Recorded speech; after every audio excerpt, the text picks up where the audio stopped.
Hey everybody, this is Alzorath, and welcome to the new player guided walkthrough of Diablo 2. This is going to be the recommended, first kind of playthrough that you do on Diablo 2. You can, of course, vary from this. I will probably be doing one for each class, but for this first one, we are actually going to be doing it with the class that I would recommend most new players start with. And I'm going to explain each of the classes as well before we jump into it. It's not going to be super detailed, but it'll give you a rough idea of each one. The Druid, not really ideal for new players, has a lot of tricks to it, can be a caster or a melee character, is okay at both of them, but is kind of outclassed in the individual things by other classes. It's kind of one of those where you're kind of free to choose, but also pay a little bit of penalty for it. Has some cool abilities in shapeshifting, and its elemental abilities are interesting as well. Sorceress, straight up caster. There are some melee builds that you can do, but they require high-end equipment. I don't usually recommend the Sorceress as your first class because she is kind of squishy. And unfortunately, a lot of people do recommend her as your first because she's great at magic finding, especially once you've gotten used to the game. But as far as being a brand new player to the game, she is a little bit squishy, so you're going to have to learn how to juke really fast. Otherwise, you're going to be dying and getting frustrated probably about part of the way through Nightmare into Hell. So next one up is the Paladin, probably my first pick for, well, it's a tie for first pick for melee characters. He's a very strong melee character. He can do Zeal, which is really cheap to do a character in. He also has some various skills that are really good against boss mobs such as Smite, which is also really good for extreme late game stuff on Battlenet. But as far as just going through your very first time, he's going to be a little bit complicated, and he's also going to be teaching you some different habits. He's probably the sturdiest character in the game, without a doubt. It's just, generally speaking, you're going to have to get into the meat of stuff, and we're going to have to go ahead and say no to him on your first time, possibly your second run, though. It's between him and the Amazon for second run. Next up, we have the Barbarian. Now, the Barbarian is probably my last pick. He's, you'd think, big tanky boy, just extra strong and all that stuff, but he's very equipment reliant in pretty much all of his builds, even the caster oriented ones. So generally speaking, he's not really the first pick. You generally want to have at least some stock of equipment to actually go through on him. So I don't usually recommend him as first. You can go through with any character, but he's going to probably be the most difficult for a new player. Next up is the Necromancer. He's another caster character. He also has the option of going Summoner as well. Summoner's strength is it deals really well with just your general, mobs wandering around, but is really weak versus bosses, and his caster end of things is kind of like the flip side of that. He has some crowd control, but you have to know what you're doing to really make it useful and get used to positioning with him. That's his kind of big shtick. Next, we're going to skip over the Assassin. We're going to go to the Amazon. This is competing for the best starter melee class between that and Paladin, because she has access to some interesting javelin skills that can rip the crap out of things. And with javelins, you actually have the option of going ranged or melee and not really losing out on either. So she can be pretty powerful in that regard. She's a solid beast, and she's probably going to be the second one we record because of that. She also has access to one of the most overpowered attack skills in the game. But first, we're going to be starting with the Assassin. The Assassin is kind of your middle-of-the-road, but really strong kind of character. She starts off with very average stats. She has decent, average or slightly above average, life and mana growth and stuff like that. And she is gonna be able to just kind of keep up with everything, but also she can do melee as well, but she's not as good as some of the other characters. She has access to traps, which are a special kind of summonable, which will attack enemies and can't be targeted by enemies. But it also allows her to attack around corners very effectively. So you can get away, and you don't have to be quite as nimble as you have to be with the Sorceress, and you can kill almost as fast.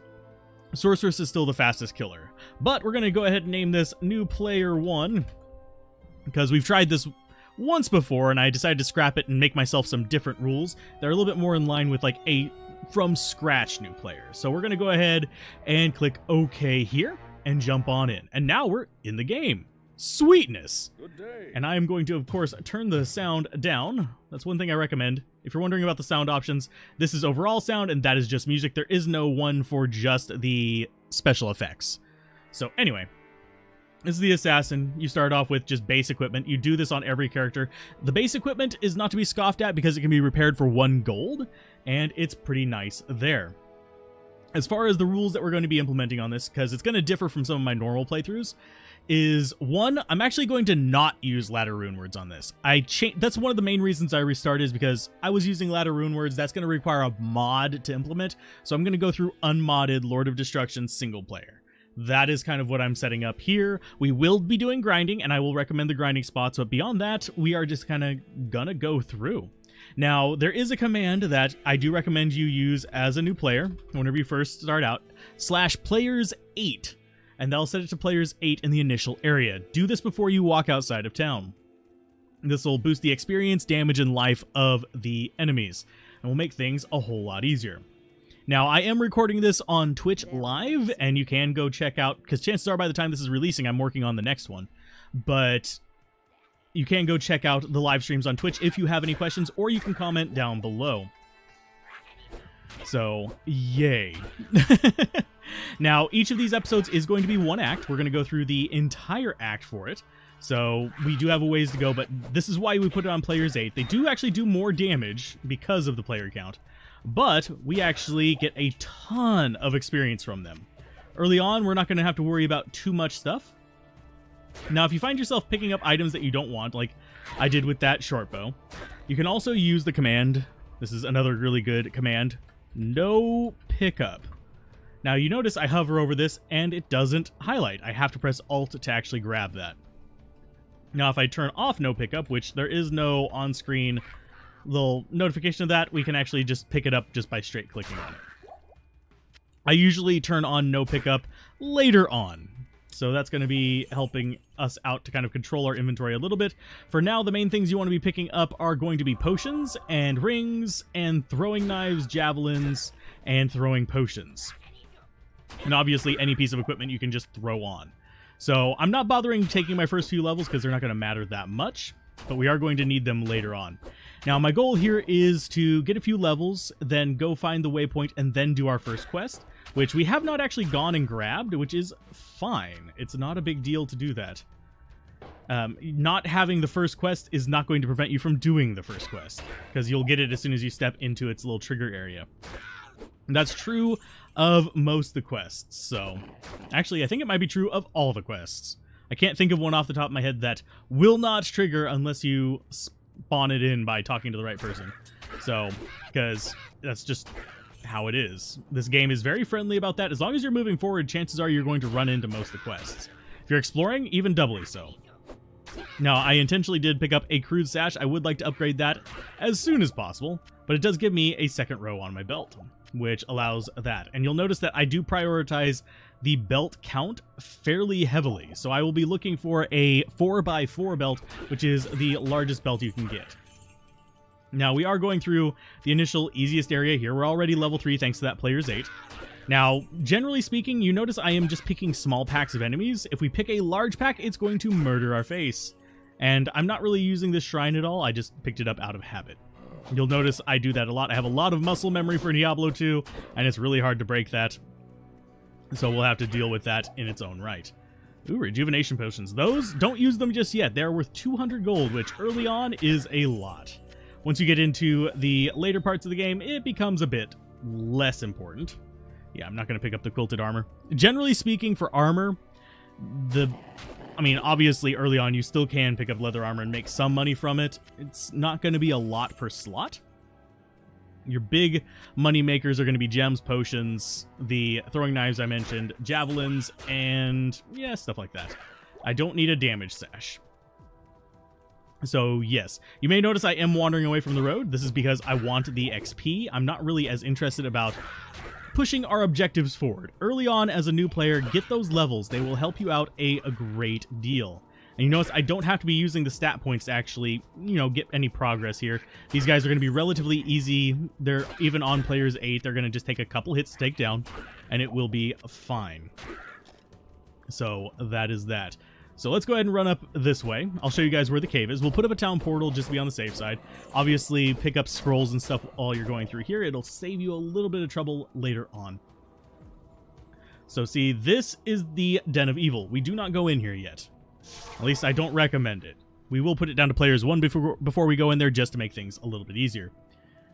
So up here, we go ahead and murder ourselves some more little Fallens. And this little area, the Fallens can be slightly irritating because if you kill one of them while another's near, the other one will run away. Now, we don't need keys. We're going to end up selling them because they can stack up and be worth a little bit of money. Now, obviously, they're probably one of the first things we drop if we find something better, but alas, my butt, that is not what we are looking for here. We're looking for that initial sum of money to get up there. And also, worth noting, players 8 does more than just boost their life and their damage. It also increases their drop rate by affecting a certain stat on the monster that determines how often it will drop an item. So here's Flavi. She's going to tell us to turn her back. Oh no, will we turn back? No, because we happen to know that this first waypoint, which is going to be the Cold Plains waypoint, is going to be really close to the entrance. It's going to be exit through here. And you'll see it's either going to be to the right or the left. So right here we have it to the right. It can be to the left, and we also have a boss mob there. We're going to handle them later. But we want to get that waypoint so we can go back quickly. But hey, now we're level 4. So let's go ahead. We're going to go ahead and put a bunch of points into strength. We're going to get up to 35. Just because we can. That was 3 levels that we gained. Yes, we're level 4, but we gained 3 levels. But now she says, oh no, there's a place of great evil. You can talk to her to heal. So now we put it down to players 1. We have that town portal up, so we can actually go back on there. And we have things going pretty easily. Hi there. Good day. So Charcy is our repair source. Oh no, it costs 9 to repair because we've got all that gear that we found. Probably shouldn't have repaired it first in that case, but it's fine. Now here, you might want to look through some of the stuff, see if there's anything that's really useful to you. Some resists would be nice. I'd rather have lightning resists, but that's still not a bad thing to have. We got 2-socket small shields, but we're also looking for 2-socket armor. Each time we pop into town, we do want to check it, and it does recover every time you exit and enter town. Now, we didn't see anything we wanted, so we weren't too concerned about selling up to a certain point. But we can still make some money by selling a bunch of junk. Now, I don't usually keep the Gyp gems early on. You can come back and get some later. They are useful in some crafting recipes, but I'm personally not going to use them very much because this character doesn't need them. Yay! That's usually the good thing. Hello. So we are going to try to use a couple just to show them off, but they are far from necessary. So first things you want to buy are going to be 2 tomes.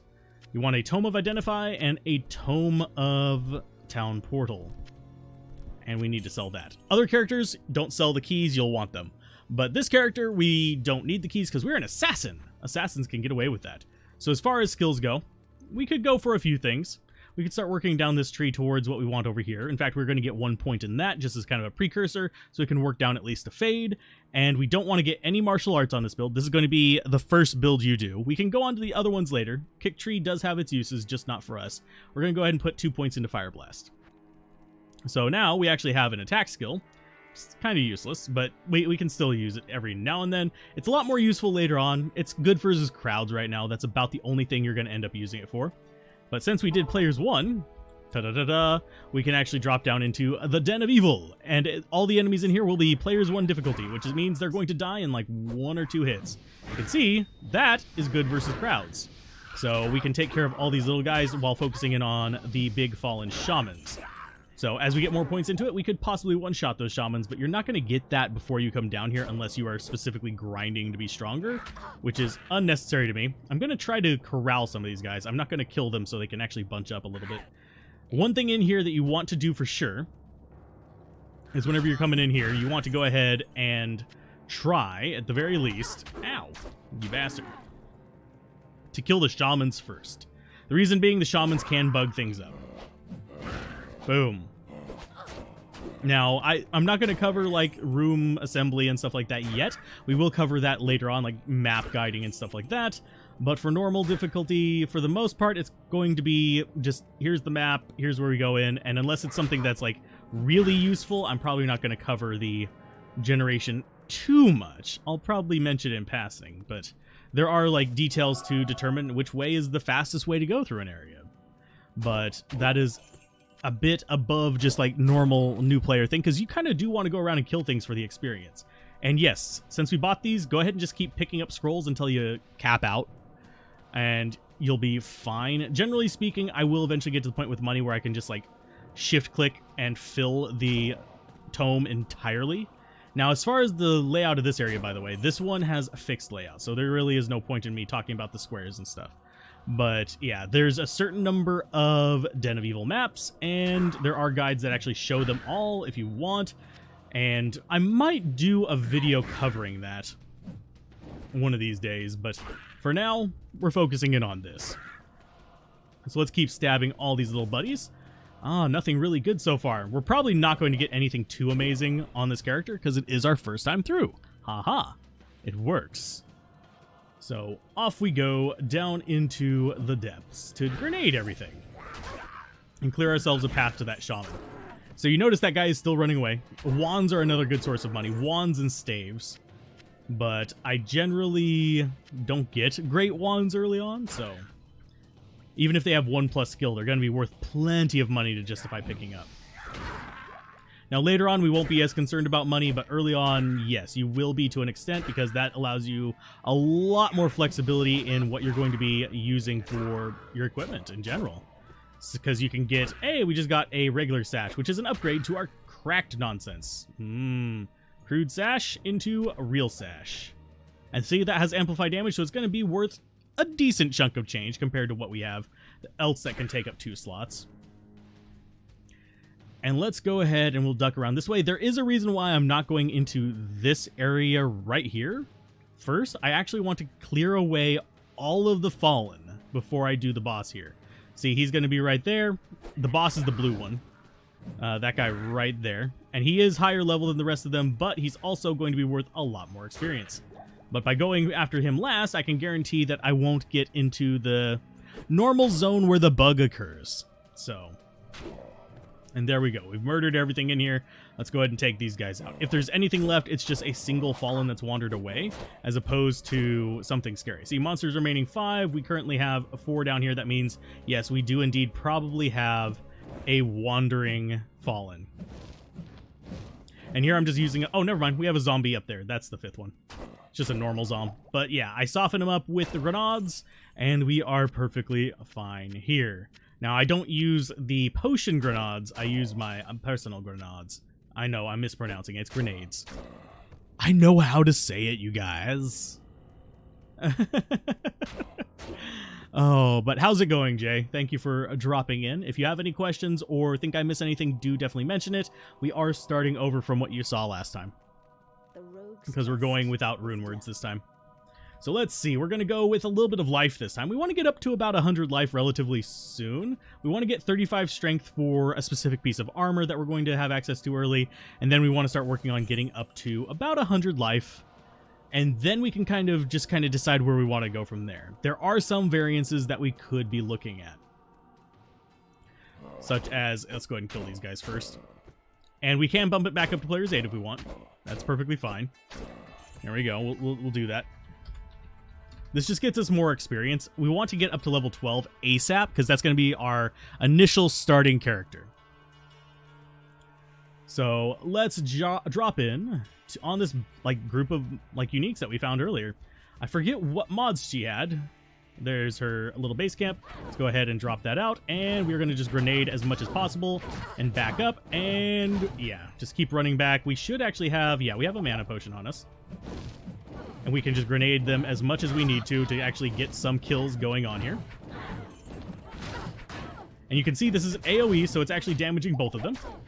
And that is a mana burn. That actually sucks a little bit, because that means whenever she hits us or any of her minions hit us, it immediately damages your mana.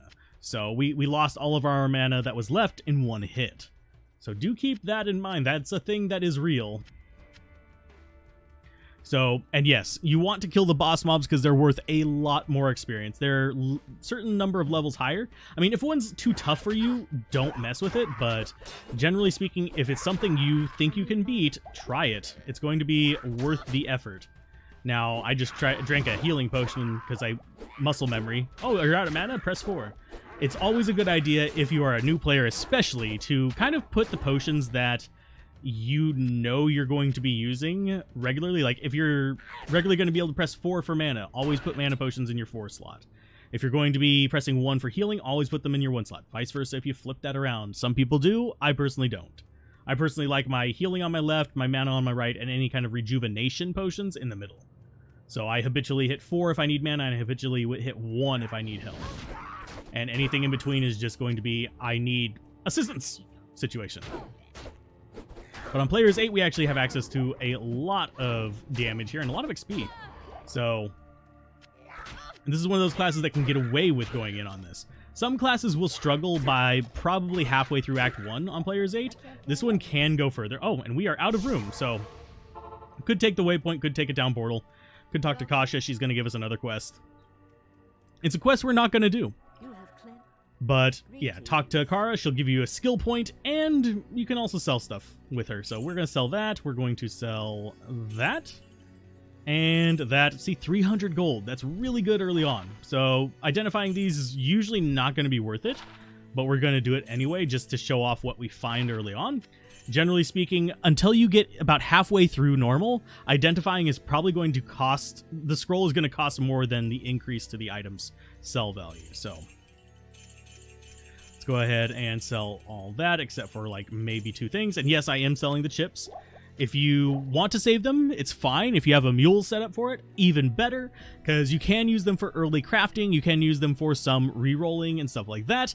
And they do have some uses for other classes, so it's not the worst thing to keep them.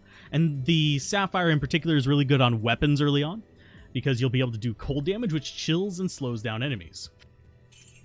So I'm going to sell that and put the third one up there, and we're going to go ahead and get 2 mana potions in there just because we can. And now we have about 4,000 gold. Yeah, there we go. Now we have a second quest called the Sisters' Burial Grounds. We're going to skip that one because the boss there is generally going to be considered not necessarily a difficulty check, but an ego check. And whenever I say ego check, it's basically there to tell you the game is serious, and new players will generally die to her because, well, they're still getting used to everything. So this is a good glove. It's got Charge Bolt when struck. This is actually something good to get early on. It's not going to be useful later on, but early on, the Charge Bolt when struck, Nova when struck are all fairly useful things because they give you extra damage, whereas later on you're going to be looking more at faster hit recovery, resists, attack speed, and stuff like that. So, and yes, this class does use attack speed, but I'll explain that later whenever we get to the real traps. So I'm going to keep dumping into life until we get over 100, so 1 more level into it, and we should be fine. Now we are here. I'm going to just keep putting points into the Fire Blast. It is going up in cost, which is not necessarily ideal, but nothing we can do about it. That's just how that skill works. But we're also, by using it, putting points in here, we're going to be pumping the damage this Wake of Fire does. So this will get up to level 11-ish, and then we'll start dumping into Wake of Fire, and that will give us a lot of damage. That is going to be our skill throughout most of normal. And if you're curious about the other skills, I am working on writing a guide. As of recording this, I'm working on writing a guide for each of the classes, just a general rundown where we look at each of the skills, like the key skills and stuff like that, and go through it that way. So as far as Act 1 navigation, the main thing you want to focus on is the roads. The roads are going to lead you to where you need to be. Now, this one has a fork in the road because it's actually going to lead to one of 3 locations. And yes, I heard that jewel drop. But it's going to lead to one of 3 locations, which is going to be Stony Field. There's a cave here, and then there is also the Burial Grounds. Burial Grounds, I would not recommend this early. Just come back and get it later if you want. It does have some benefits, like you can get a rogue from it. But personally, I find the rogue early on to be more trouble than she's worth. So we're just going to grenade through everything. Oh, another mana potion. Thank you. So we just run off. Now, I'm going to go to the northern one here, and hopefully, I have a bad feeling about this one, but we'll see. Because I don't think this is going to be the one we want. But still pick up Strangling Gas Potions. They're worth a decent amount of money, and we will show off something with them if we ever end up using them. But basically, you can, if you have a small stack, like this one's a partial stack, it's going to be, what, quantity 20? Yeah, if we sell it to a merchant, we can actually buy it back as a full stack if we really want to be using those as weapons. They're semi-useful in normal difficulty. early on, but as you get later into the game, they become absolutely useless. So this one is going to probably be Burial Grounds. Yeah, that's Burial Grounds. It's not worth it for me, especially on players 8. By coming in here, I've probably spawned some of her minions at player 8, which means it's going to take forever to kill her because she is significantly higher level than you at this point. Whereas the rest of the missions we can do, not so much. They're more on par with our levels. One downside of live commentary is I have to take drinks every now and then. So, deal with it. But one upside is you guys can ask questions. And I can answer them live if they're questions on stream, or I can answer them in the comments down below. So let's duck up in here. Now, right here, we are actually using a doorway to our advantage. If we're standing right here, only a handful of these enemies can actually attack us at once. So, yeah, you'll see me use that from time to time later on in this act as well, especially if we leave it on players 8, because it's going to just allow us to do a lot more. And there is a boss mob over here. Not a boss mob, a Flayer Shaman. Generally speaking, Shamans are really good targets because, well, yeah, they're going to be annoying if they stay around. So we can throw fire grenades, and if we wanted to really augment this, I can show this off as well. Aha, we can go like that. And now we have the poison ones, which you chunk right there, and you can see it does significant damage. That's because we're level 6 now. Haha. Once you hit level 6, you can start using those. And they actually do a lot of work. And yes, I am going to pick up that low-quality throwing knife. It's going to be worth a little bit less because it's low quality, but they're still worth a good deal of money for a 2-slot item. Now, I would recommend if you are going to use poison grenades, which is what these are basically, is that you use them sparingly, because they aren't as common as they seem to be. I mean, we're having an easy time finding them, but they aren't super, super common. And yes, I see the boss coming down to me. I'm going to go ahead and... Oh, well, we might get an example of tethering real quick. Oh, nope, he came around. I was going to say, the enemy minions actually have a tether. You notice how they kind of wandered back to him after they ran into us? That's because they do actually have a tether that will cause them to go to their boss kind of head honcho thing, that Slayer guy right there.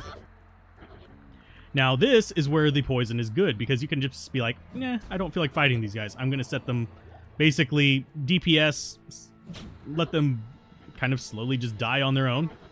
And yeah, they will just keel over eventually from the poison. Now, as far as where you drop the poison, it depends on what kind of enemy you're facing. These will fairly readily chase me, whereas the zombie will sometimes stop. So if I can get them run past the zombie and I can poison the zombie, they're going to just run around him and just keep coming towards me. The goats do stop from time to time, and you do want to keep a steady bit of damage on them.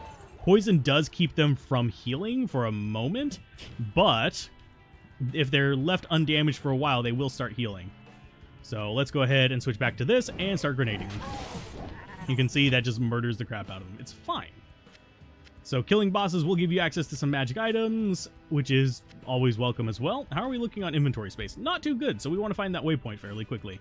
We got to level up over 100 and another point into Fire Blast. You notice I'm not going down either of these sides. I don't recommend blades for new players, but they are quite fun, especially later on. I do actually have a Blade Fury assassin on the channel. I called it a ninja assassin because it's Blade Fury and kicks. But that is a pretty fun one, but you need generally better gear for Blade Assassins than you need for just your general run-of-the-mill characters. So, and these are going to be real annoying because they're going to be ranged and they are bosses. Yay, multi-shot. Thankfully, multi-shot is not one that carries over to the minions. So we can drop that on you, or we can swap over to this and deal with it with poison. Whoop. Ah, haha. Got a few of you with that. As long as you're getting a few of them, you're going to get your money's worth out of them. I do use this from time to time on my own. But for the most part, generally speaking, if you have access to better gear, you can usually just equip something that's going to be a little bit better. So we just drop out poison, run in circles, drop out even more poison. And they should actually chase after us a little bit. We got a really bad drop there. Boop. There you go. Drop it in the middle of the pack. Oh, we missed the boss. Oh, no. That sucks, actually.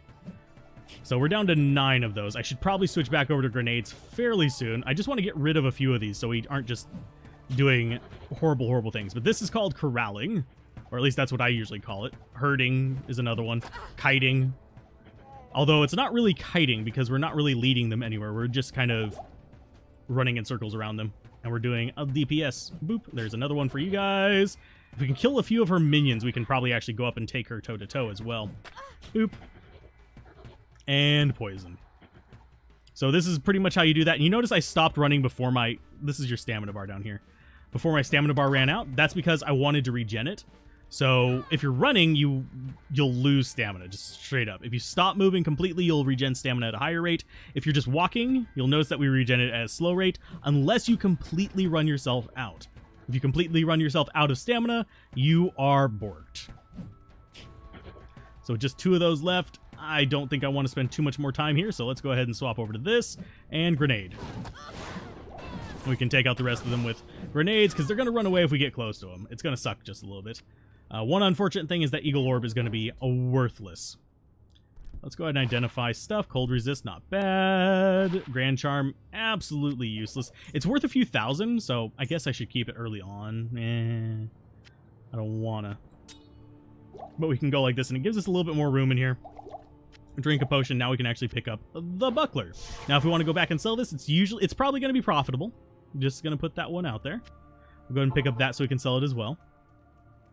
But we can just sell a bunch of junk, and it'll build up our early money supply so we can start just stocking up on both of these. So let's go ahead and identify. Do we have anything else we want to identify? The buckler, maybe. See, it's a buckler of Charge Bolt. That one was actually worth it. So we now have that chilling there. And we want this instead of our starter buckler, because it has a socket in it. This is 2 sockets as well, so it's going to be better there. Cold Resist versus Charge Bolt. I'm going to go with the Charge Bolt on this one because we're so early in. I would rather have Lightning on there.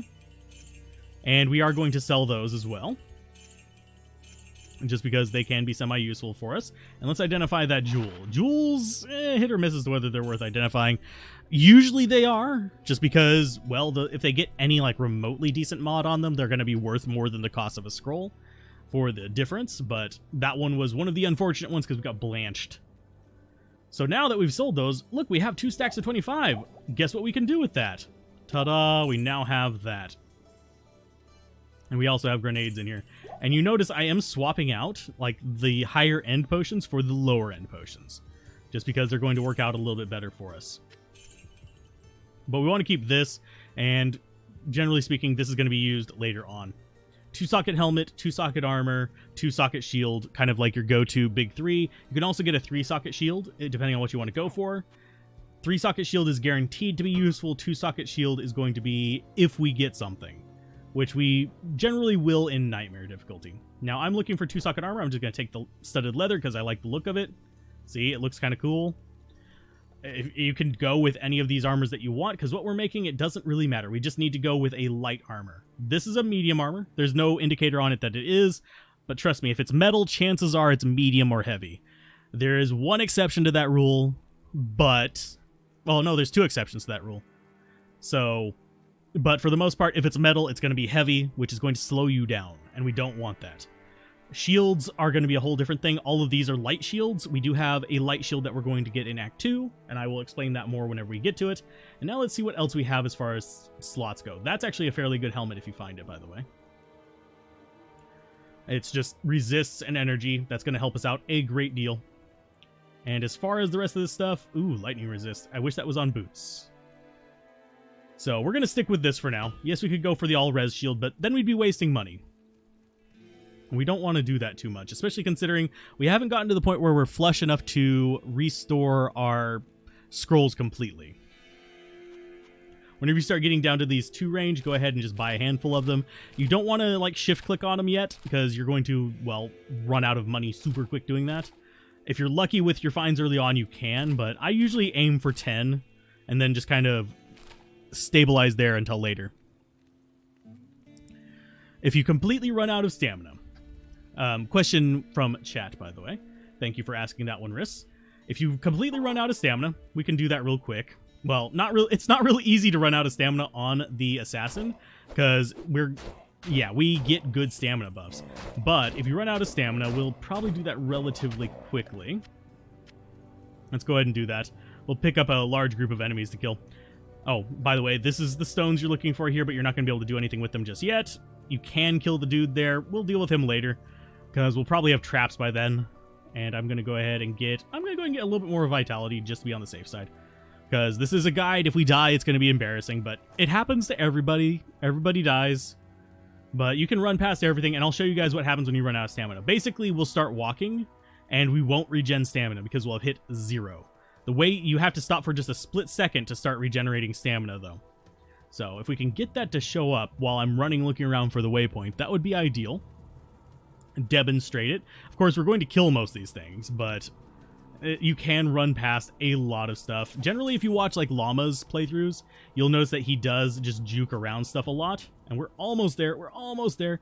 And you notice I am following the wall because that's going to give me access to more chances of getting the waypoint. And see, we've run out of stamina. We are stuck walking, and now we aren't regenerating stamina. So if we stop, and if we don't press R, we immediately just burn ourselves back out and just start walking again. Whereas if we press R again and set it to walk, we can actually regen stamina while moving around. We're just walking the entire time. And by the way, how's it going, Riss? Welcome to the stream. And yes, we do want to kill those guys for experience, but this is the waypoint. You can always tell the waypoints in Act 1 and 2 by the torches. Especially if it's nighttime, you can really see them just glowing like crazy. So it's pretty easy to spot them. Ooh, a gem shrine. We now have a flawed skull. That's going to be absolutely useless to us, but it's more money. So another scroll of town portal. Yes, please. Thank you. You can see we just shot out charge bolt. Early on, that's actually semi-useful because that charge bolt is going to do some damage to all the enemies in front of it, just like bonk straight on the nose. Obviously, once a bolt hits, it vanishes, but hey, that's free damage that you don't have to worry about, and it's kind of retaliation. That's one reason why I love that. What's the glowy hand thing? The glowy hand thing is a shrine. This thing right here. This is a skill shrine. Shrines are useful, but also I don't put a lot of weight into them. So yeah, the shrines, this is probably one of the more useful shrines. It's +2 all skills. I can't really go through and explain all the shrines in this video because it would be the entire video just me listing off all the different shrines, how they work, which ones refresh, which ones don't, which ones are useful, which ones are garbage, which ones you should not click on. There is actually one you should not click on. It's called a fire shrine. It shoots out fireballs and cuts your life down by 2/3. I think it's 2/3. It's a huge, massive, nasty chunk. So it's not too bad. So let's go ahead and chop all these buddies up. Hey, a chipped amethyst and a fulminating potion. That's money. Now we can kill this guy early if we just go if we get the grenades close enough to him, he's going to get hit by them and he's going to come charging after us, but he's going to suck a little bit because, yeah. Now you can kill him with the other traps, just wait for it, and it's going to be a little bit easier on you because you're not going to have to juke around his lightning bolts. So if you're having trouble with him, if he's killing you and you're getting frustrated to no end, just wait until you get your level 12 and then come back for him. Because if you're on players 8, guess what? You're going to be getting level 12 relatively soon. We're already level 8. We have 4 more to go. And once we get that trap, we can kill things off screen. We can do what my least liked enemy does. And that is literally just nuke the crap out of it. And here we actually are looking for the cave, which is called Underground Passage. It's going to be your best friend. I'm going to murder these little buddies. Now, they are going to get revived, unfortunately, but it's fine. We can duck out the other side. And 1 second. I'm going to jump cut real quick. Okay, we're back. For those of you on YouTube, that was a split second. For those of you on Twitch, it was about 3 seconds. So let's go ahead, and this is the initial area of the caves. We still have it on players 8. That means this is going to be a relatively tough area. And yes, we are still dumping into Fire Blast. It's going to be useful for us. Even at just 12 to 19 damage, it's going to be useful for us here. So what we want to do is figure out which way the exit is. And obviously we are murdering things. Now, we do actually have to be careful in here because these are going to do a significant amount of damage. So it is going to suck just a little bit to fight all of them at once. So let's go ahead and load up our mana. We don't even care that it was a big mana. We are going to drink the little mana in here.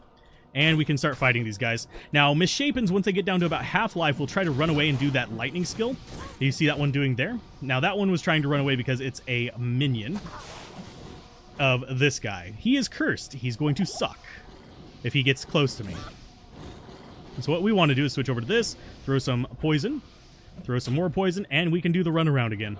Now, one nice thing about the enemies is they are dumb as bricks. So most of the enemies will literally just charge towards you. So, and yes, this one is going to be a little bit more irritating because they actually do have more complex AI, but they'll still just try and kill you as much as possible. There are enemies that will retreat, though. It's just most of them won't. And that was a bad throw on my part. Let's see if we can correct for it. Sort of did. But now that they're below half, they're both going to be trying to lightning us, so that's going to mean that they're going to be acting more like just a normal ranged unit, as opposed to a melee unit that's trying to get up close to me. This one is being special. Normally they don't do that, but they can. It's just less common. Because they are essentially, I'm trying to think of how to explain it. Essentially, they RNG on their attack based on a pool of stats. The lower life these get, the more likely they are to stay back and shoot at you. The higher life they are, the more likely they're to charge you and try to bite your face off. Okay. I am fine with being asked stupid questions when I miss something, because no question is a stupid question in this regard. That's one thing I want to maintain throughout the series. You can ask any question about Diablo 2 that I can reasonably answer. There are some things that are just beyond the scope of anybody really answering for you, like what color are the assassin's underwear? Sorry, I can't tell you that. I wager they're black judging by the rest of her outfit, but I don't know. But I want to maintain that it is okay to ask questions. It is always okay to ask questions in these, and if anybody gives crap to people for saying, huh, you should know that, I will mute you. I will mute your ass. So do keep that in mind. You will be kicked off the soccer team for a while. I may remove it later, but I'm not going to allow people bullying new players in the comments or anything like that. So there you go. Boop. And stab. So now we have all this going for us. Hey, we got some more money. We got another level. We get some more life. I'm not going to put any points into energy. Just going to put that out there. You thought she was already wearing underwear by default. No, she's wearing a leather suit. She's Catwoman-y. So, yeah. What is the meaning of life in Diablo 2? To die and become a skeleton. See, that's not a stupid question. That's a silly question. We all know where all these skeletons came from. It was adventurers before us. And that would be, oddly enough, random tangent for those of you who are interested in my other interests. That would be a fun thing to do for like a D&D campaign. If a player dies and you start a second campaign in that same world. End up with like that person's skeleton being revived and having the abilities of their previous self. That'd be fun. Kind of wish more games kind of implemented stuff like that. There are a few that have, by the way. This is not one of them. If you die, your corpse does not come back to fight you. So let's go ahead and grab the mana potion. You can see these poison things, very useful for us to get through this area. Now, if you're having trouble down here, we are going slow. That's just intentional. This is intentional that I'm going slow down here. But it's also very useful for the XP, because this is around where you'd want to be at this level. Actually, yeah, this is exactly where you'd want to be at this level. Just getting XP through here and having on players 8 means we get so much more. Now, as far as experience penalties, that is out the scope of this. If there's a question asked about them, I will answer it, but I will also be making a video to cover just that specifically, because XP penalties are an interesting beast, and they're one of the reasons why it's so hard to get to level 99, even though it's relatively easy to get to level 87, even 89, and even low 90s, actually. Go away, you little buggers. Nice. And you notice, as far as going through here, general rule of thumb, just avoid the red boys. The red Fallens are generally going to be leading towards dead ends, because the only camps down here are red Fallen camps. All the blue Fallen do not have shamans. So how are we looking on resources? Pretty solid. I'm going to go ahead and drink 2 of those. I'm going to put more mana potions in my belt.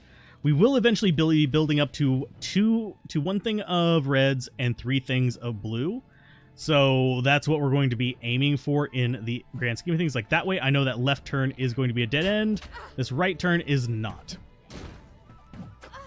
And since we have that mana shrine right there, always use your environment to your advantage. Since we have this here, guess what? We now have fully recharged mana.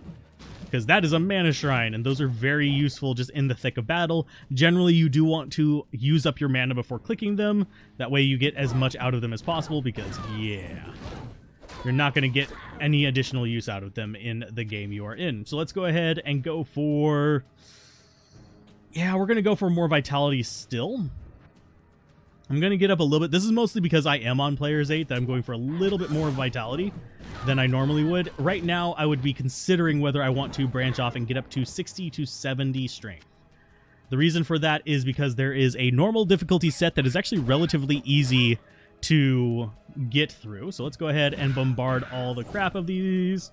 Bonk. And yes, I do see the archers back there. Let's go and drink a mana potion and nuke them both. The skeleton archers are less likely to run away because they're a little bit slower than the female archers. So, okay, do you usually do the Den of Evil before this or not? Yes, I always do the Den of Evil at the very beginning, unless there is a specific reason not to, such as speedrunning, which I am not doing. I'm not going to write a guide on speedrunning because I am not qualified to write a guide on speedrunning. You'll have to go ask Llama. He is the speedrunner.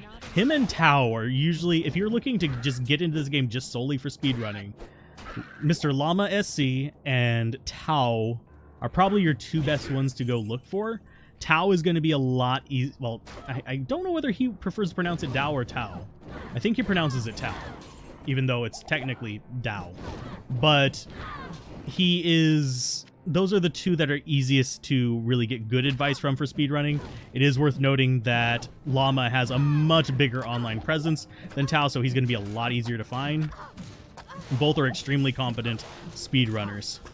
And there are run-throughs where you literally do not do the den, because like normal difficulty speedruns, you may not need to swap skills or do anything of the sort. And that should be enough for you. And are you dead? Nope, you're not. We're gonna have to punch you to death. Sweet. So mana potion. Oh, we didn't get more mana potions. Darn. We're just going really light on the mana potions today. They do have a lesser chance to drop than healing potions, but it's not by much.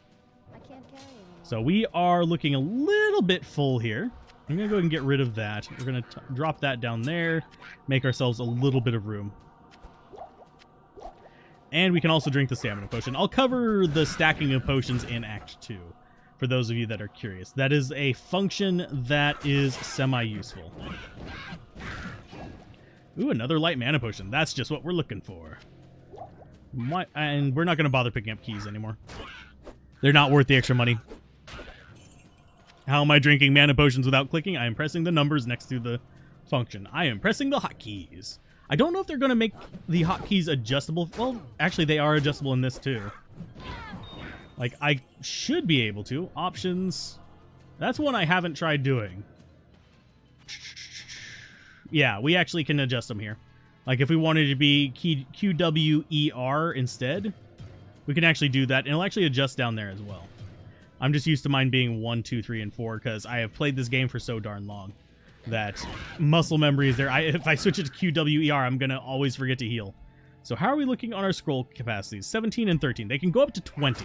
So as far as vanilla, Diablo 2, Lord of Destruction. So, and if you're playing Resurrected, Lord of Destruction is what you're playing. So this is probably going to be up. We're going to go and get another skill shrine. You can see it's doing significant damage to these guys. So murders what she wrote. And for the most part, unless we have like a big swarm of enemies, we can kill them just with our Qatar, which is perfectly fine to do. We'll go ahead and drop that between the two of them. And it's worth noting that the fire damage from the grenade, I'm intentionally using it instead of the electric damage, because we do have another option here. We could be going for the shockweb. And it would not be terrible. It just, this has a higher chance of causing a reaction. Like whenever you see the enemy recoil back, that is a reaction to the attack. It's triggered by the amount of damage you do, but the threshold for fire damage to cause that reaction is lower. So that's why one reason why we use that. And also it's a synergy for something else we're going to be getting. So let's go for strength now. I think we're at enough life that we can kind of wiggle through the rest of this. And I overthrew that potion just a little bit, but it worked out fine. More mana, more healing. We do need to be careful on our mana. I need to be a little bit conservative with that. And, oh, we got 3 reds. That's going to be dead end every direction, unfortunately, I think. Unless we're really unlucky. There is potential that it could be... Let's go ahead and just check the map real quick. So we came in that way. It could be... No, that's a dead end. No, it's going to be up that way. They must have just wandered up over to the other side of the hallway. So let's go ahead and center the map again. You recenter it just by pressing tab twice. It's fine. You can actually enable an option that doesn't do that, but meh. Meh. But see, this is going to be an encampment. Okay, and the right one is going to be on this side. But if you ever get trapped in here, just grenade the crap out of them. It's fine. And it's good experience still. We are still looking for XP. Ooh, mana. Mana. I need all the mana. But the only downside of this is you have to deal with the shamans relatively quickly. Otherwise, you're going to hate life. And there is another shaman there. And for the most part, by this point, your grenades are going to be like one-shotting the reds and sometimes one-shotting the shamans. So it's not going to be that scary. So let's go ahead and grab all those. No, you cannot have sockets on boots, so we don't even pick up gray boots. Just don't do it. I wish you could, but no, you can't. So that is everything in here. Let's go ahead and drink a healing potion, murder the fallen. But it's not bad for treasure, it's just bad for speed to stop off in these. So, skeleton archer, boom. And also, if you're wondering how I'm actually applying 5 stats instead of 1, that is a it's not applying 5 stats, it's actually technically applying all the stats, is I'm shift clicking on the stat thing and it actually applies every stat you have. Now that guitar could be semi-useful, but not right this second. Let's go ahead and drink a potion, grab up this. It's ethereal though, nope. It's garbage. So let's just keep going up this way. We should be fine. There's some granadas, chip diamonds, nice. And yes, I am picking those up. Yes, we will need to make a trip to town soon as well. But murder all the things for extra XP. Let's see. The question was, when it comes to the shrines, you're guessing that you know all of them are just by their icons. Yes. Some of them don't have icons. The fire shrine doesn't have an icon. The gem shrine doesn't. A few other ones, refilling shrine doesn't have an icon. And now that we've reached a reasonable level, by the way, we don't even have to go do the Countess quest to get a minion. We can just straight up hire them from her. I personally don't get minions until Act 2 unless I absolutely need to. So now that we're in here, let's sell all the light potions and all the stuff that we don't need, which is pretty much everything. We did get a ring. It's a ring of strength. It's just going to get sold. Let's see. How are we looking on our stuff? Not too bad. I'm going to go ahead and sell that off of the side slot there. And we are going to sell these and get the smaller potions, because we really do not need bigger potions. These heal for, I believe, 30? Yeah, they're 30 point ones. And hi, Adam, how's it going? But yes, I do have most of the icons memorized. If you don't have them memorized, just hover over it, and it will tell you what it is. Now, you may notice that these are stacking up to 25. I want to sell this one, buy it back. I want to sell this one, buy it back. Now we have 4 stacks of those, which should be more than enough to last us through the rest of this. So, and you get sold, my friend. So we have a bit of healing. We have a bit of granadas. We're going to go ahead and buy ourselves a decent amount of mana potions now that we have a decent amount of money. We can also refill these up entirely. If you press shift, right click, it will fill it up entirely. Shift, right click, fill that up entirely. If you just right click on these, it'll go in, or you can left click and press yes. I personally right click because in regular Diablo 2, I don't know if this is going to be true in Resurrected, there is a bug where if you're clicking too fast and you press this down and you drag, it's actually going to lock up, not necessarily lock up your game, it's going to soft lock you. Because it'll think that you're still deciding, but you won't be able to click on it. So do keep that in mind. So I just right click on them. It's easier whenever you are doing stuff. As far as the Katars, not really super interested in them. Armor-wise, just double-checking if there's anything interesting. We do have a better belt. I will go ahead and take that. That gives us another row. Sweet. Yes, you can get these from Act 1. It's not a big deal. It's NBD, as they say. As the children's say. So we are good. Do we need to repair any more? No, not really, but we did anyway. But now we have a fairly decent setup. Now, obviously, I'm not getting a lot of good rings, so we're not going to be seeing too much in that regard right now.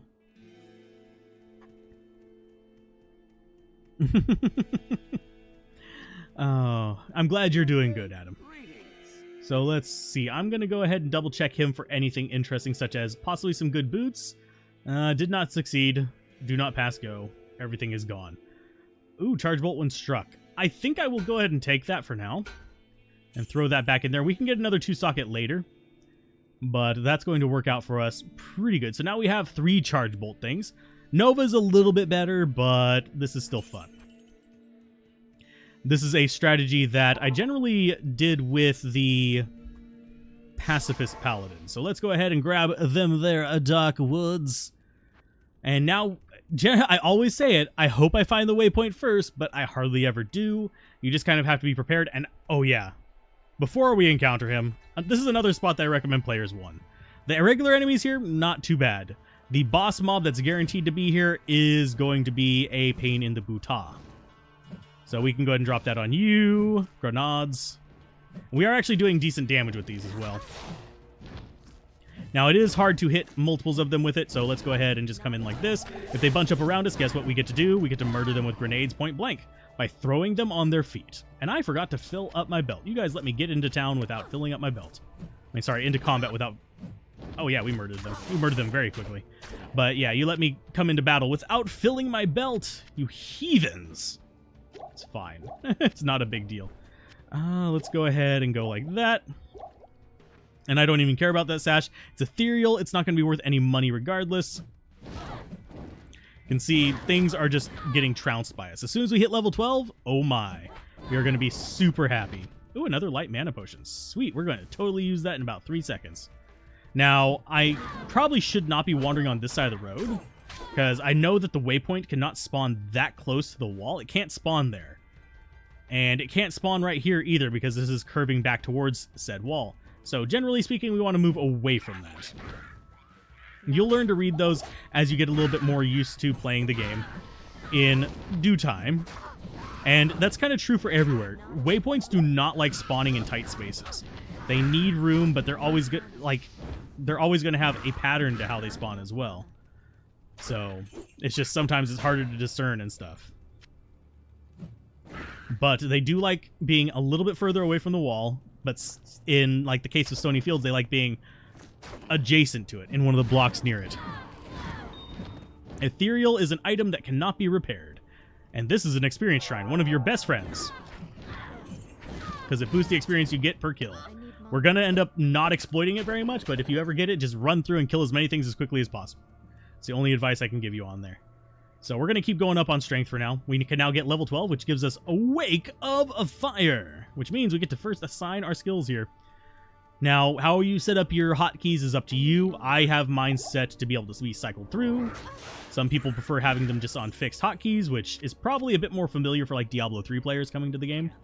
So do just consider what you want. You can just go to the options menu and set them up however you please. So that can die. I'm going to go ahead and throw 2 light potions over there. And these are going to be super expensive early on because we're only going to be able to put out like 2 of them. So using this and the grenades kind of like off and on is not necessarily a terrible idea. So let's duck over this way. Boop. And you can see our grenade does just fine as well. And yes, our skill we just got does synergize with grenade, giving it a % damage boost, making it even stronger for free. So do take that into account as to which one you decide to use. And we are currently working on just bunching up enemies so we can actually kill as many of them with 1 grenade as possible. You can do this with traps as well.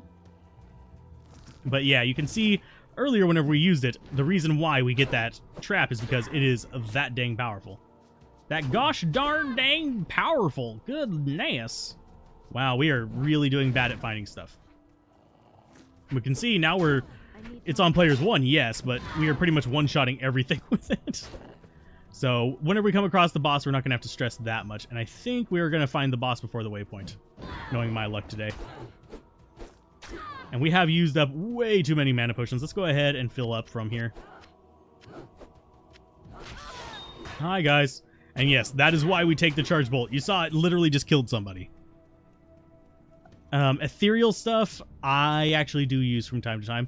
Now, I do say ignore ethereal stuff because it's going to be more troublesome for a new player.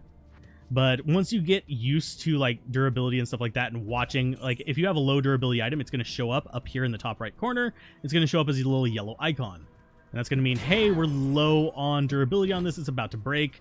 With ethereal items, you can use them until they get close to breaking or until they actually do break, and you'll be just fine. They do have boosted stats over normal items. It's just they have limited durability and can't be repaired. So they are a pro versus con kind of thing. And you can actually, with some tricks, make certain indestructible ethereal items, but it's a very specific set of tricks. And it's not something a new player is regularly going to encounter. We almost got these on the first run through. We might have actually spawned them at players 8. No, we didn't. That was definitely a players 1. So we'll go ahead and take the mana. Oh, a ring. Yes, please. I will gladly take your ring. I will not marry him, but I'll take his ring. Actually surprised we found the waypoint first as well. I'm going to use the waypoint just to save money. Because we do want to start saving up now, because we're going to need to buy a few things in Nightmare in Hell. I'm not too worried about finding the... Actually, did we not find... Yeah, we did. It's up further. I was looking in the wrong direction. It's hard for me to see it on the map in the trees. It's there on the map. And you can see how whenever we're over dirt and stuff like that, it blends in. Not the most pleasant thing ever, but hey, we're done with that. Let's go to the rogue encampment. Yes, you have to come back to town for this. You actually have to come in, talk to her, and guess what? You now have the quest started to rescue Kane. You didn't even have to ask her about it. 1 mana after each kill. Unfortunately, not useful with traps, because traps are counted as summons, and summons do not count as kills by you. They count as kills by the summon. So yeah, this is not super useful for us. If we're using the grenades, it can be, because if we kill like 4 enemies with 1 grenade, guess what? This is going to restore 4 mana, which is going to basically pay for the grenade itself. So we're going to keep it for a time being, but it's not going to be exceptionally useful. So now we have that. Let's go ahead and sell junk. And we'll go ahead and buy some more mana potions, because we are going to be chugging through them like a crazy person. Because we need that blue. We need all that blue. And yes, I am wasting the experience shrine, but it's fine. It's okay. We'll go ahead and put it back on players 8 too. Just make it a little bit more challenging.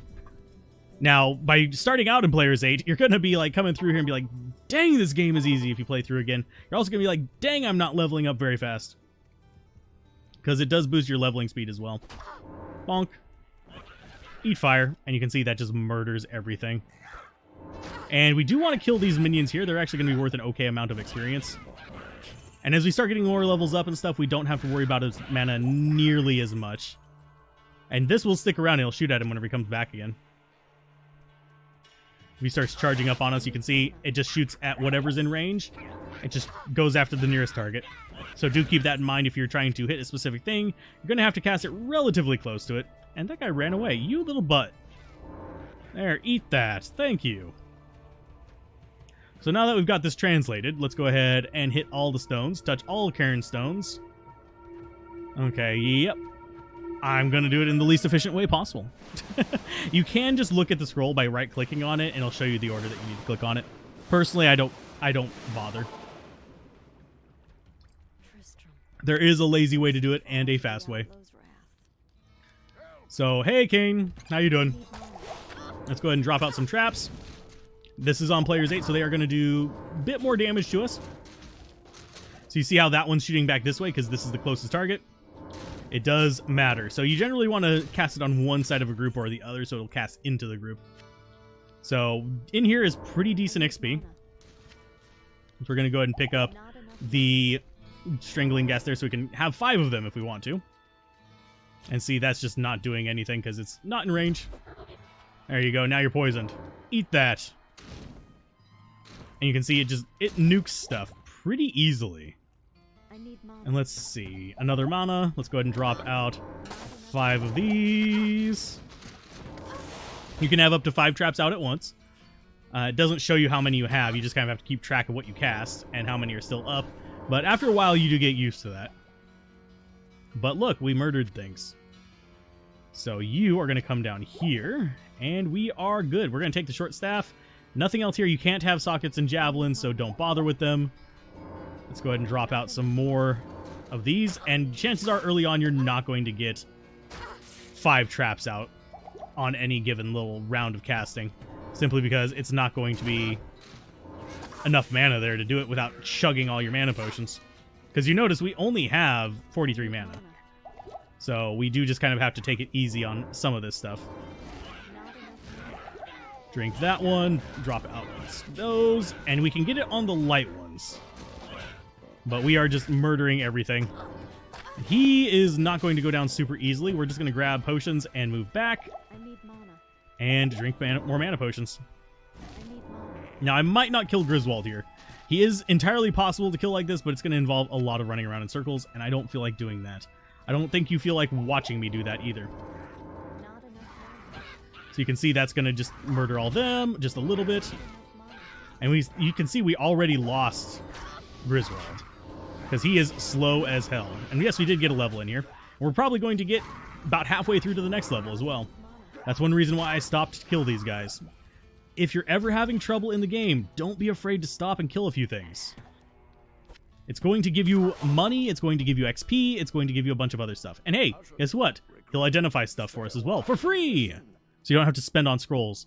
I'm usually impatient and want to see what it is down in the ground, where I'm actually, you know, hunting things. So I will generally do it there, but it's not necessary. So we could have just filled this up like shift and right click and it would actually fill up your belt entirely, but I didn't want my entire inventory just to be completely full of stuff either. And that one's not worth doing that with. So there we go. We're content with this. And we're slowly building up more and more stats and money and skills. And here on out, we want to go ahead and keep putting points into Wake of Fire. At 13 mana, we get out 2 to 3, usually by this level. Because right now, actually, no, we can get out 3 because it's 39. For some reason, I was thinking 2, but no. We can get out 3. It's just, generally speaking, you're not going to have 3 in one battle because you're still recovering from the last one. So now we're looking pretty solid here. We have a fairly sturdy Amazon. We can start progressing towards the later parts of the act, which is going to be Countess and the Malice and the end of the game, which are the next 3 quests. We could go back and do Bloodraven now and get ourselves a free mercenary if we wanted to. And I can show her off. This skill makes it a lot easier to deal with her. And we are going to put it down to players 1 just for the simplicity of going through the rest of the act, because we don't need more levels. We could go and farm something in a little bit, but we're going to get levels off of farming that, and we're going to want it on players 1 for the final area of that anyway. And I don't know about you, but my old man memory does not work so well, so I end up forgetting to put it to players 1 then. And I'll cover that in just a moment, because that's where we're heading next, which is called the Countess. And these guys are players 8 ones, so that's why they're taking a little bit more time to kill. As far as players 1 and players 8, whenever you spawn like enemies by walking into their zone, they spawn at whatever player count it's on at that time. So if they've spawned at players 8, they will forever be players 8 until you leave and re-enter the game. So, because if you leave and re-enter the game, everything respawns. So we could drop these there for free XP and move on, because those guys won't follow us. They're just going to give us experience. Now here we are in Black Marsh. We've already found the tower. This is probably one of the more important things to find. And I'm going to drop out a few traps because this thing is going to be a little bit... Oh, never mind. It wasn't that tough. But we are about the right level for towering anyway, which is about level 12. But we are going to go ahead and put a town portal here. And whenever we find the waypoint, we'll just immediately come back. Unless it's just like right here by it, in which case we'll be very happy. Because I am going to be grinding that tower for items. Now, I said I wasn't using ladder rune words. I am using rune words. That's why we got the 2-socket armor. But we are going to get rune words that everybody can have access to. So what I'm doing here is I'm looking around for potentially the waypoint spawn. It's going to be usually a square off the wall. So this one is, hey, this is going to be to Tomoe Highland, which is the next area we want to go. But we 100% want the waypoint in here. You want this in normal difficulty and at least one of Nightmare or Hell for farming the runes. They're good for low to mid runes. This in normal difficulty is just low runes. In mid and, in Nightmare and Hell, it's going to be more your mid runes that you're doing it for. So we've got mana. Let's go ahead and throw some more potions in there, and we don't need that. Can you guys be gone? Be gone, skelly boys! Yeah, I almost made that other joke. It's fine. Not enough So I'm going to duck up here. It's not going to be right on the road. So generally following the road for the waypoint is a bad idea. Ooh, XP Shrine. Sweet, we'll take it. We'll still get okay experience here. This is kind of where it's not too hard. That's going to be a cave. It's going to be absolutely useless to us. Don't go in that hole in any difficulty. It's not worth it. There are much better places to farm in every single difficulty. I need mana. So, yeah, just keep that in mind. Yeah, you can find some things there. It's just, as far as efficiency of your time, don't farm there. I need mana. And just dropping out traps. Not enough. And yes, it is recovering very slowly. That's what the blue potions do. And yes, I am adjusting in the chair. And adjusting the microphone. Because, yeah. Playing for too long can be troublesome to your spine and to your health. Get up and move, folks. Don't forget to stretch. And we are really not doing well finding that there a waypoint. It might... There's two options for it. Let's go ahead and take the refilling shrine. It's going to let us get free experience from all those guys. And you can see just how powerful this is. You may notice we go slow whenever it's players 8, but whenever we drop it down to players 1, we murder everything. It's a travesty. Now, it could be there, or it could be up here. If it's up here, I'm going to be... Hey, it is. It's up here. See, this is a good map. It's a very good map, because we're going to be saving and exiting a lot to get access to the tower. I'm not going to do it right now on camera, but basically we get that waypoint, and it can be anywhere in Black Marsh, and then we just keep running through this tower a few times, because at the very end of this tower is a boss called the Countess. The Countess is your best source of items called runes, which you actually have not encountered any of yet. Surprisingly, they work kind of like the gems, where they are put into items for bonuses. They can also be combined to make bigger bonuses. Bigger, beautiful bonuses. So this is going to go over there, so I remember to sell it. We don't need more healing potions. We should be fine in here on players 1 with what we've got. And do open the chests at these intersections, because they do sometimes have big pops. So in here, we want to be going left every single time. And what I'm going to, because you're going to be running this a lot, I'm going to go ahead and explain this area. Because this one has a left turn bias. So whenever we come in, this is a square. If you follow my cursor on the map up there, this is a square. Let's go ahead and do no pickups so you're not getting text over it. There we go. So this is a square. And whenever you spawn in, there's always going to be one exit from that square. This one is facing that way. Just going up to the top left. So if it's going to the top left, what happens when you turn left from there? Just think tank controls. It goes that way. So if you exit from this initial square going this way, then the exit from the level is always going to be that way. And we'll show this off on each floor just so you can kind of get a better feel for it. Just repetition for the sake of demonstrating it. So now this one, I can already tell you, this square exits up this way. So it just goes from bottom left to top right. So that means the exit is going to be that way. Now, it is worth noting that it can sometimes go like dun, dun, dun, and then be exiting like that. It can go all the way around, but generally if you're trying to get through here quickly, you want to go out and immediately take as many turns facing that way as possible, because the chances of you getting one of those weird ones that does loop around in on itself is very slim. So this is what you do. So we see this one has a pass-through, so this is going to be the exit, because I know that this is normal difficulty and it can only scale up to a certain size. Now this one is, we have a square here, and it's exiting down that way. So if it goes down that way, we turn left, and it goes that way. So, yeah, we run down here. We've got the hallway one. This one's a little bit irritating to go through, but it's fine. You usually actually have pretty good amounts of enemy spawns in this, though, at least. And we're going to just let the traps do their business. So let's go ahead and take out the champions. And yeah, we are murdering them all. But yes, I decided the question was a new playthrough with the assassin. We're actually restarting the new player's guide because I decided to not use ladder rune words because those can be a bit of a hurdle for new players, especially ones who are having technical issues where they can't get ladder rune words to work. And I cast that very badly because this thing's shot travels along the ground, and this is a hole, so yeah, it doesn't actually expand through there, which kind of sucks. So yeah, we are now in tower level 4. There's one more floor, and then we will be done with the tower. Normally, I would recommend grinding this tower before going on, but I'm confident in my abilities. So this is the point where you would stop the video and actually go, if you're like playing along, this is where you'd stop the video and actually repeat this tower a few times. And we would go kill Countess.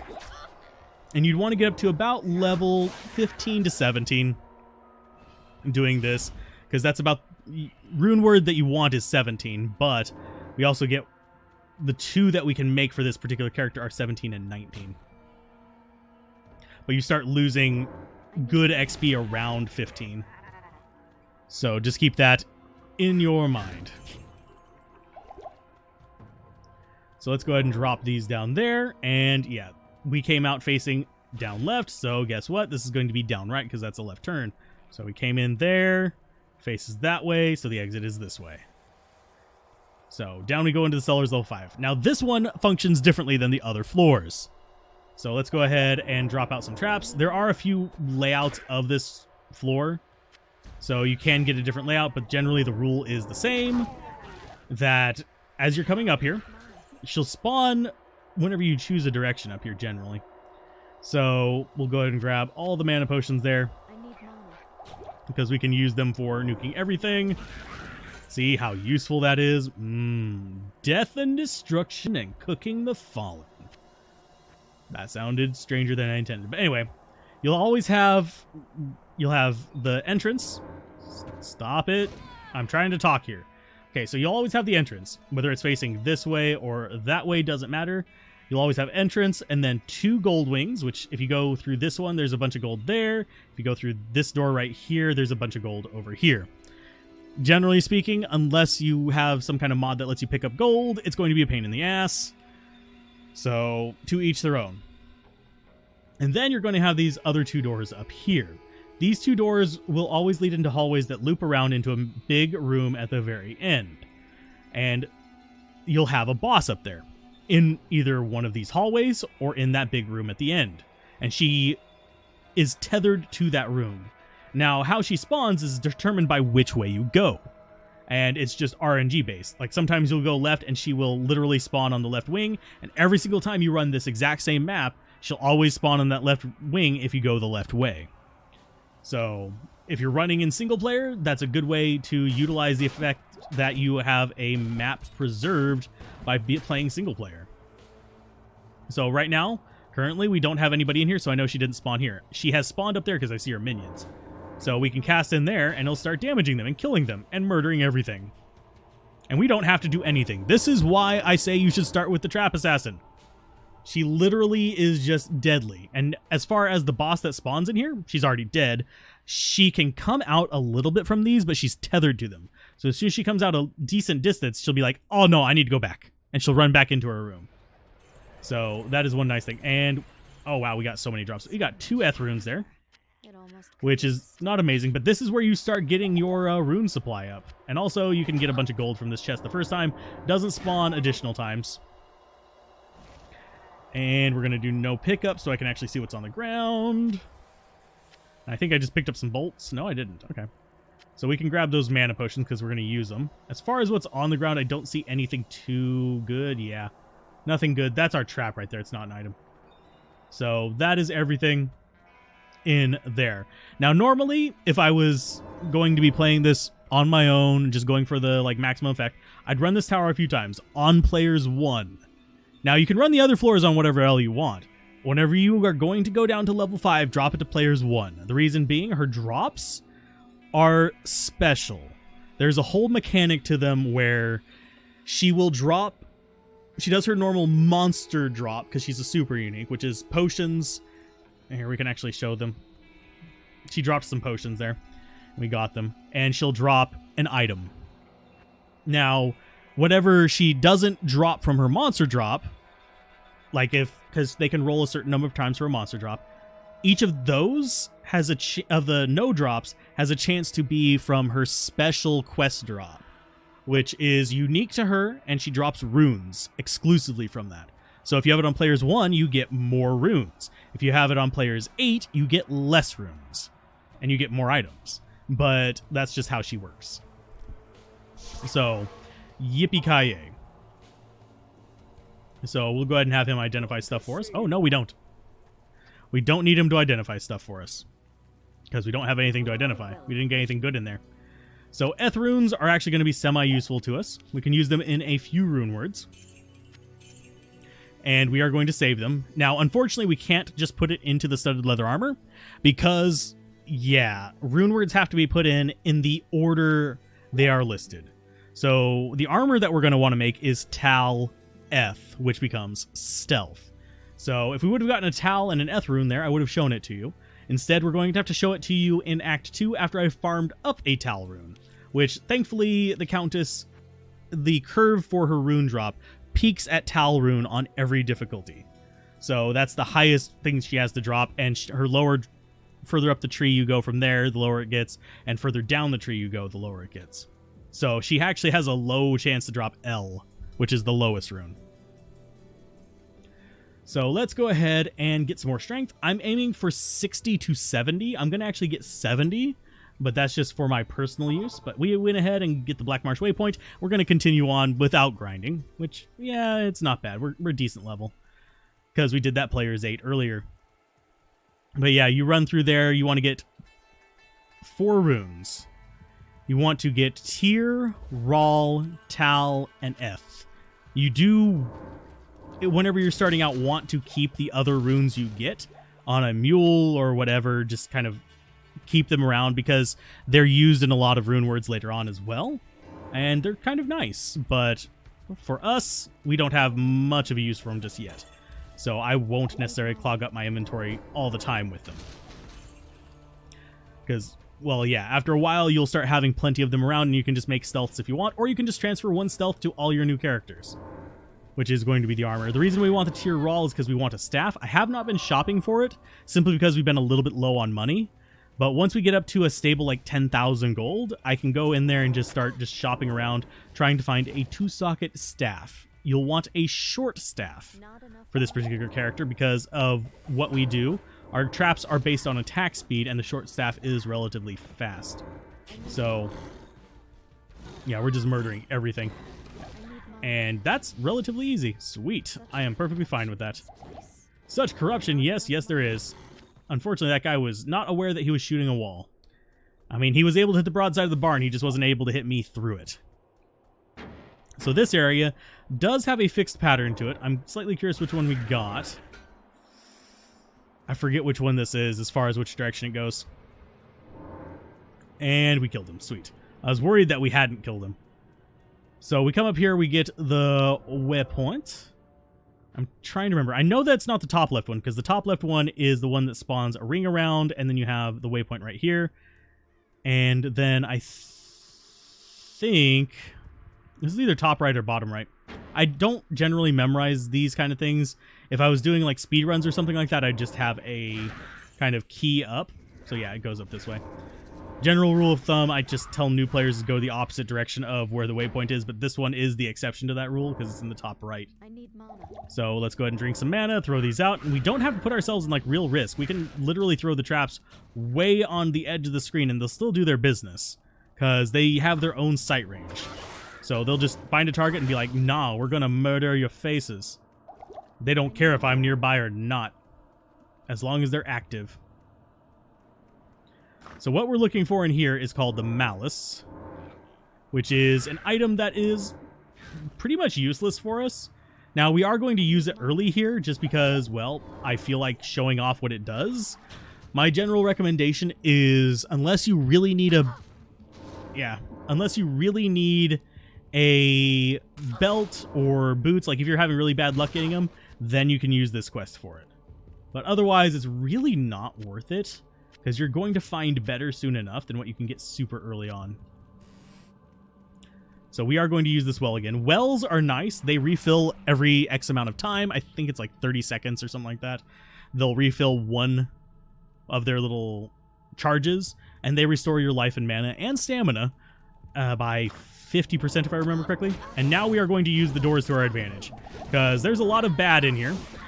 So if we drop these in there, it's going to just murder all of them, and we're only going to be attacked by a few of them, which is super useful for us. So yes, use doors to your advantage. They are helpful. They are choke points. Like right here, not really that great because we can get surrounded. So let's go and drink another mana potion, and I am going to grab the Malice. Normally, after a few runs, I don't, because I'm not going to use them early on nowadays. But for new players, you can use them to fill those gaps in your equipment if necessary. Because what it's going to do is it's going to turn a normal item, a white item, into a rare item, which gives it between 3 and 6 modifiers. So we can turn this belt that we have on, and that's the one I'm going to demonstrate it on, into a rare belt. Woo! Yay! It's amazing. And he has seen us. Yep. Hi. Ouch. You're going to hurt just a little bit, but we're going to stand right here and just take it to the face. Or not. Nope. Back off. There you go. And he died. Now, he's not the one with the Malice. He's just guarding it. You don't actually have to kill him to do it. Drop that up there. Take care of the Shaman. Get ourselves the Malice. And this is what Charcy wants. What Charcy wants, Charcy gets.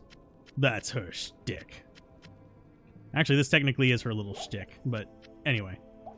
Drink that. We did get an amulet drop. Let's go and identify it. Ooh, it's absolute garbage. Yay. It is pants. But we're not going to worry about going back right away. We're just going to worry about getting to the stairs down, because frankly, I don't need it. If you do need a rare item, awesome, you can go get it right away if you want. It's not even worth the town portal scroll to me.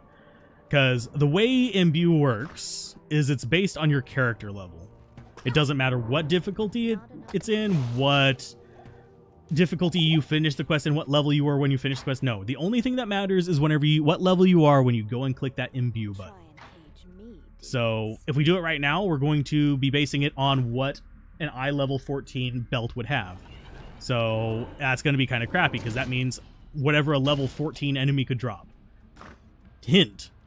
Things get up to level 99 in this game, which is the final boss of the game, is level 99. I need mana. So, yeah. And that's in hell difficulty, not normal. He's nowhere near that in normal. So drop out some traps for those guys, and I think we're going the wrong way. Now, there is a reason why I say that. This one has a straight generation. So if you come out facing this way, the exit is going to be that way. Now, this up here could turn right and turn into it, but I think it's not going to. Let's dunk in here. Bonk, bonk. 2 of those should be more than enough to kill everything. Especially considering I think we're on players 1. Yes, we are. I need mana. And yes, I do want to drop out traps just for levels. We're not going to need it to beat the act because, well, we is strong as heck. Oh, we also get to cover... Hey, this is something that we didn't get to do the first time I attempted recording this until Nightmare. This is a secret room. We will hopefully find the other type of secret room. You can see this is a room with gold in it, but hey, there's no doors. Whatever will we do? Well, we can go use this door. You notice that the lighting is a little bit weird on it. And also that it's a slightly different color. You click on it, and ta-da, you get a secret room. And yes, enemies can spawn in these, but they're usually just a couple of them, and they're not that dangerous. So it's basically free stuff, free gold. Honestly, it's not going to be anything too amazing. but it's going to be semi-worthwhile. So yes, you can actually shoot around corners with the traps as well. So this is probably going to be the stairs. Yep. See, it was a straight line. Second floor is the same way, so we come out this way. And we want to go straight, if at all possible. And by straight, I mean, it's just that same direction. It can fork, and we can be to the south of it. We can be to the north of it. It's just going to be facing the same direction. So this one's probably not going to be it. Although, no, it decided to be generous that time. Sometimes that can end in like a cross, like an actual like crucifix cross. But no, it decided to go into one of these branch rooms, which is fine. So let's drop traps there. And am I not going to be able to show off a champion cage? Probably not, knowing my luck. You can't get all of them in one go because that would be too convenient. But there's an area I call a champion cage, which spawns champions in it, which is basically free stuff. Hey, we got another secret room. Boop. And this is going to probably... Oh, no, it turned up. Turned up for what? Stairs. So we go ahead and just keep running that way. Now, this is jail level 3. This does it a little bit differently. So we just go ahead and explore through here. Get some free XP. Fill up our stuff there. And be ready to go into low mana mode. Which means conserve, conserve, conserve. And nuke those. Nice. Now, if you're wondering, the runes that we need to get for what we want to do, no, that's not a champion cage either. Like I said, again, you would be farming them right now if you were playing along. You should have paused a while back. Shame on you if you haven't. And actually gone and farmed the tower a few times. To get yourself even more runes. You wanted Tyr, Tal, Eth, and Rawl. Not necessarily in that order. So the enemies here going to be a little bit more of a pain, but we're strong enough that we can handle them. And if we stab things, you see that little blue swirl that kept going around us? I'll try to do it again, although not right here because I don't like the looks of that. Yeah, oh, it's just one. Okay, that's fine. But whenever we kill this guy with our claw, we can keep him away from the trap. You see that blue swirl? That means we got mana brought into us, is probably the best way to explain it. Because it happens whenever you mana leech and whenever you mana per kill. So that is an important thing to kind of watch out for. And this is the other type of secret room. Yeah, we get to at least show off both of those. But this one is usually just a big room in the middle. I saw there were some enemies in there, so that really gave it away. But you click right there, and it's going to open it up, and you're going to have treasure in there. This one's usually got more in it than the other one. And it always spawns in one of these big kind of cross-shaped ones. And you have a handful of stuff. And there we saw the assassin skill at play. She has a kind of passive skill where she can open locked chests without using a key. And yes, I am veering off a little bit right now, just because there is one thing that I want to find, and that is going to be more rings. So we got a bunch of enemies there. Let's go ahead and trap that, and duck back through the door. Try to block the door a little bit, just in case. Didn't really need to, because they all died super fast, but it's okay. You notice we are running low on supplies. It's not going to hurt that much, because at this point, we are getting close to a waypoint, a guaranteed waypoint. And that is not a champion cage either. That's close. It can spawn champions in there, but it's not the guaranteed one. So let's just nuke everything else, blah, blah, blah. Pretty simple and straightforward. And this is going to be the exit, I think. So let's go ahead and drink mana, kill everything, because, hey, free experience is free experience. It only cost, what, 60 gold? But the way I knew this was because this is actually a specific cage for it. We didn't get to see the champion cage. I am sorry. But this is Inner Cloister. Always get this waypoint in every single difficulty if you are using an Act 2 mercenary. Just hands down the best location in the game. But we're going to go ahead and sell a bunch of junk. And let's identify that ring. Is it good? Not really for us. And is the wand any good? Probably going to be garbage. Oh no, it sells for more than we spent on it, so that's fine. And now we're starting to get up into reasonable amounts of income. And I just derped. I clicked the wrong thing. Strange memories. But we also do need to fill up on, say we want to get a bunch of mana potions, shift, right click, it works. Now we just can do bop bop, and guess what we have? An easy way to refill.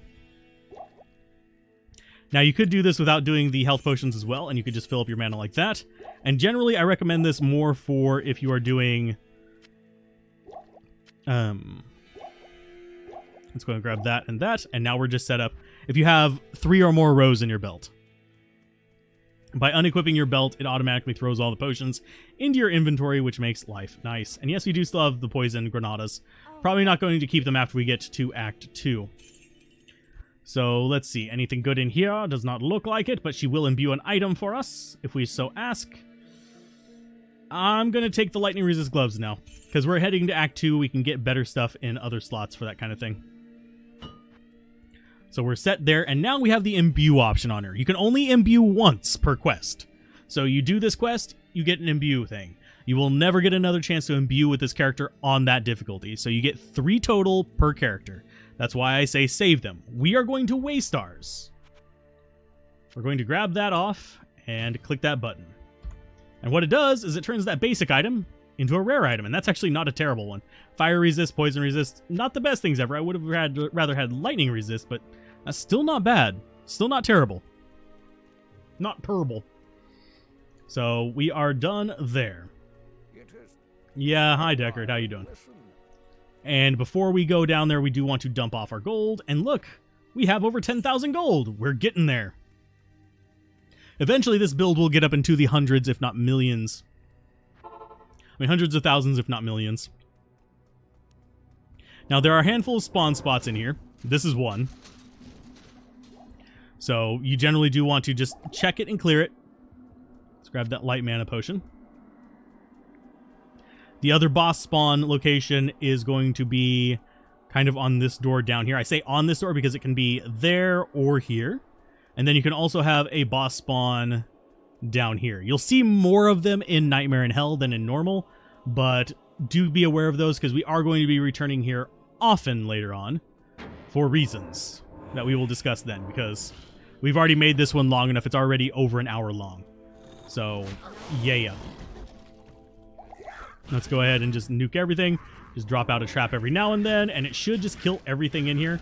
If it doesn't, it's going to be close to death anyway, so yeah. See, that one's still alive. Oh no, whatever will we do? We'll go ahead and drink mana potions and throw out traps. Because we have plenty of mana potions. We can burn them. Haha, burn them, because we're using fire.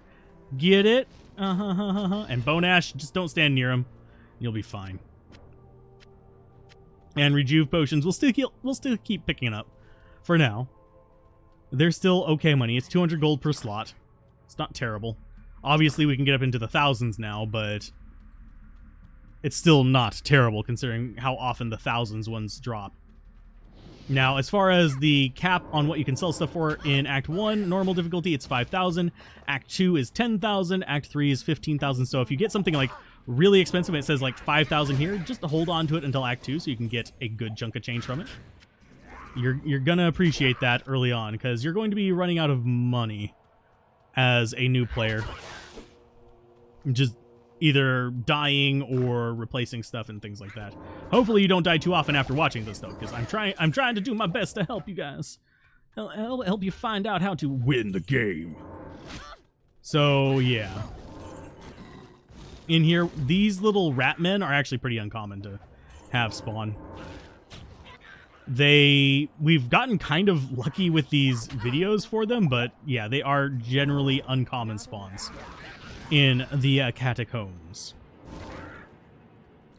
So let's go and grab those. And do we need the healing potion? Sure, we'll take it. Probably should have taken the light healing potion, but it doesn't hurt either way. We're going to probably get 15 or 16 by the time we get to Andariel. And what I'm looking for is the stairs down, which is not going to be there. Now, there is no trick to the catacombs, unfortunately. This is what makes farming, say, Andariel on the online mode a little bit of a pain in the butt. Whereas if you're doing it in single player and your map is fixed, you can go and find her in one, and you'll just be able to farm her over and over and over again and get those things like Well, in normal difficulty, you won't get them, but in Nightmare, you can get, like, Stones of Jordan from her, Telling of Beads, Talrasha's Amulet, a lot of really good stuff, and that's going to be a dead end as well, so we'll just nuke those guys and run. I said nuke those guys and run. He didn't listen to me. He's supposed to get nuked, not to follow after me. Now, that path down there may not be entirely a dead end, because it loops around into this, and the double paths like that have a chance of being where we want to go, but we'll check up here first. The reason I say that is because, here, let's go ahead and grab this ring. This right here can go into a room that can be the stairs. And it's looking semi-promising, actually, with that shape. And we just used a healing potion because I wasn't paying attention to my XP bar. So that guy gets to die for it. Hi, extra fast dude. Thank you for giving me the mana potions and a light healing potion back. Thank you. Now, as far as tricks we can do, just drop that through the door, and it murders everything. See, they don't even see you. This is why you are the assassin, and they are the assassinated. Yeah, there's level 15. I'm going to go ahead and keep going strength for now. 60 to 70, usually the thing that I want to aim for. It's for specific pieces of equipment. Now, 70 is not going to be enough for everything we could want. In fact, if we're going for everything we could want, 100 and something is our end goal. But you do have respec points, which you may have noticed whenever we went and got our Den of Evil quest done. That gives us a point that we can use to basically restart our stats and skills by clicking on it, but you can only use it once per difficulty. There is another way to do it, but it requires a lot of grinding. Sure, we'll put that on so it's not eating up inventory space, and we are ready. So Catacombs level 2. Here we're actually looking not for the stairs. It's going to be in a similar room what we're looking for, although it can spawn in more locations. And that's going to be the waypoint. He was almost dead anyway, so I murdered him. And I think we have another boss mob. Nope, that's not another boss mob. That's just normal dudes. They wouldn't have died that easily if it was the boss mob. So what we want to look for is we want to look for a waypoint. This is potentially it, but it's not. Hey, Bull Rider, how's it going? Let's go ahead and grab the rest of the potions there. We could pick up that long staff if we needed money. I'm not going to bother just yet because I am going to have to do grinding in between the axe to get my Tal Eth and the Rawl that we want, and Tier. So, yay. Reason being, we want to be able to make our leaf staff. The question is, can you still buy this game? Yes, you can still buy this version of the game. There is Diablo 2 Resurrected coming out sometime this year. As far as, like, whenever this video is going to release on YouTube, it'll still be sometime this year. So, yes, you can buy Classic still. It's, I believe, last time I looked, it was a long while back. They were, like, I want to say $10 for the base game and then $10 for the expansion. And since we didn't find the waypoint first, we're going to go ahead and put up a town portal just to be stubborn. And we're going to keep continuing on. The reason we put up the town portal is so whenever we find the waypoint, we can just immediately come back. And hey, we're getting small charms now. Sweet! I like small charms. They make me happy.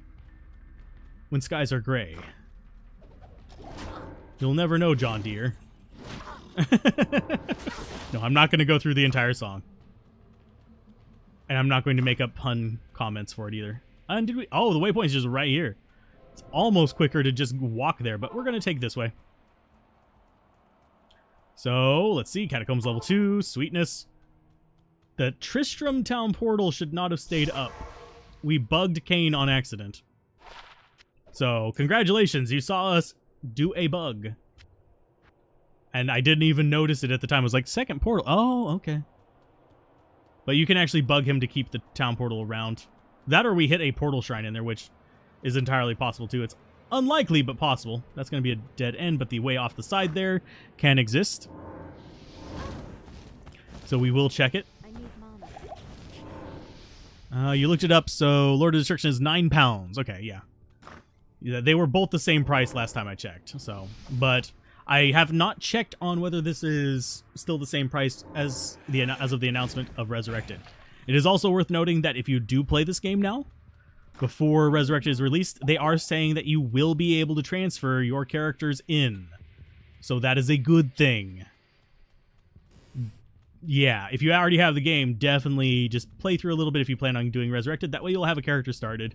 You'll have some supplies. You'll have stuff to kind of mess around with, the more fun stuff, rather than just grinding up at the initial bit.